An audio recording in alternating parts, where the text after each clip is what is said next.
Պարոն Սողոմոնյան, քաղբանտարկյալների թեմայով էինք այսօր այստեղ հայտնվել, օրեր առաջ ականատես եղանք մի պատմական իրադարձության, ամենայն հայոց կաթողիկոսը ևս հայտնվեց այդ մեղադրյալի կարգավիճակում, թեև դատավոր ինքնաբացարկ ներկայացրեց, սակայն հայտնի է, որ նոր դատավոր է նշանակվել, այս գործի վերաբերյալ ինչ կասեք, ինչի համար են դատում կաթողիկոսին։ Հարցը ինքնին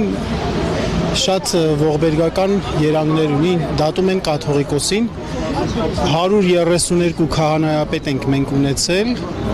մեր 1725-ամյա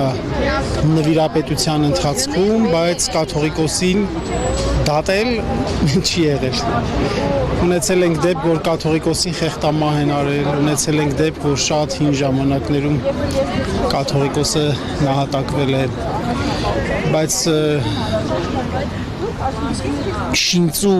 արդարադատություն կիրառել ամենայն հայոց կաթողիկոսի նկատմամբ, այսինքն եկեղեցական ինստիտուտի դեմ իրականացնել քաղաքական հետապնդում եւ դրան հաղորդել արդարադատության երանգ իբրև թե այսպիսի խայտառակություն, այսպիսի երեսպաշտություն չի եղել։ Հայոց կաթողիկոսին դատելու շահառուները գտնվում են Բաքվում։ 1 տարի առաջ մայիսին Ալլաշուքյուր Փաշազադեի Կովկասի մուսուլմանների վարչության ղեկավար այդպես է կոչվում։ Նրա գնահատականից հետո, անմիջապես հետո Նիկոլ Փաշինյանը սկսեց իր խայտառակ արշավը Հայաստանյան Ծառայքելական Սուրբ եկեղեցու դեմ եւ ամենայն հայոց կաթողիկոսի դեմ։ Նիկոլ Փաշինյանը չի կարողանում ասել Բաքվին, իսկ Բաքուն նրան թելադրում է միանշանակ Բաքվի պահանջն է։ Միանշանակ Բաքվի պահանջն է, Բաքուն կարող է իր այդ, այսպես ասենք, պրետենզիան ներկայացնի այն իմաստով, որ ինչու է ձեր կաթողիկոսը պահում Արցախի թեմ,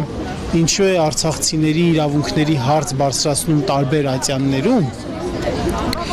այդ իմաստով պատվիրի, որպեսի ճնշեն կաթողիկոսին, որպեսի նրան պաշտոնանկ անեն, բայց նրանց իրական նպատակը այդ կառույցի տապալումն է, կառույցի քանդումն է, եկեղեցու քանդելն է, որովհետև մեր եկեղեցին այն ինչ որ մենք կանք, ինչպիսին որ մենք կանք, դրա մեջ մեր եկեղեցու դերը մենք չենք էլ գիտակցում ինչքան ծանրակշիռ է։ Մենք չենք գիտակցում, որ մեր հազարամյակներից եկող, մեր դիմագծի մասը կազմող մեր մշակույթը, օրինակ, պահպանվել է եկեղեցու շնորհիվ։ Մասնավորապես, եթե ուրիշ բաները չասեմ, եւ հիմա դա պետք է քանդել։ Ադրբեջանցիներին պետք է նոր ինքնություն, ազգային ինքնություն ձևավորել, դա արվում է Հայաստանի դեմ, հայության դեմ եւ նրանց պետք է հայոց ազգային ինքնությունը քանդել։ Սողոմոնյան կաթողիկոսին չէին հրավիրել ազգային ժողովի անդրանիկ նիստին, սա այս շղթայի մի մաս որպես դիտարկում եք, թե դա այլ նպատակով է։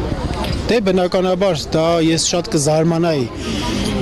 որ նրանք հրավիրեին, շատ կզարմանայի, հաճելիորեն կզարմանայի անկեղծ ասած, շատ լավ կլիներ, որ ի վերջո գոնե այդ հարցում մի քիչ խիղճ եւ մի քիչ ողջամտություն դրսևորեին։ Դե մտել են մի խաղի մեջ, մի պրոցեսի մեջ, որտեղից իրենց հետ դարձ կատարել է, իրենց կթվա, որ իրենց քաղաքական վարկանիշին կհարվածի, դրա համար չեն անում, բայց իրենք այնպիսի մարդիկ են, որ իրենց քաղաքական վարկանիշը կամ իրենց շեֆի պատվերը իրենց համար շատ ավելին է, շատ ավելի ծանր կշիռ ունի, քան այն ազգային խայտառակությունը, որը առաջին քրիստոնյա ժողովուրդը, պետականորեն քրիստոնեություն ընդունած առաջինը ընդունած ժողովուրդը այդ խայտառակության ծանրությունը կրում է իր ուսերի վրա։ Ազգային ժողովում քննարկումներն էր շարունակվում սահմանադրության այս տեքստի վերաբերյալ, ասացին, որ ոչ թե խմբագրում են, այլ լրիվ նոր թուղթ ու գրիչ են վերցրել, մաքուր էջից նոր սահմանադրություն են գրում, որում անկախության հռչակագրին հղում չկա ու եւս մեկ անգամ քվականները շեշտեցին, որ դա Ալիևի պահանջով չի իրականացվում։ Լկտի ստում են, այսպես ասեմ, որ Ալիևի պահանջով չի տեղի ունենում։ Ինչու պետք է դեպքում իրենք հանեին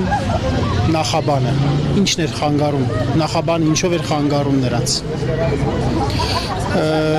Գիտեք, շատ պարզ մանիպուլատիվ ձև է։ Ասեմ,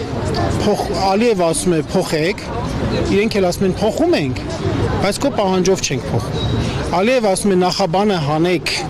որովհետև նախաբանում հղում կա անկախության հռչակագրին, իսկ անկախության հռչակագիրն էլ հղում է անում 89 թվականի դեկտեմբերի 1-ի ՀԽՍՀ-ի Գերագույն խորհրդի եւ Լեռնային Ղարաբաղի ազգային խորհրդի երկու երկրները միավորելու մասին որոշմանը, Ալիև ասում է հանեք, իրենք ասում են հանում ենք, բայց ձեր պահանջով չենք հանում։ Սա ուղղակի, ինչ ասեմ, 4-րդ, 5-րդ դասարանի երեխայի տրամաբանություն է այստեղ եւ էփած հավի ծիծաղն է նույնիսկ գալիս նրանց այս արդարացումների ձևակերպումներից։ Նրանք գործում են ուղիղ Ալիևի դիկտատի ներքո։ Ձեզ նույնպես շնորհակալություն։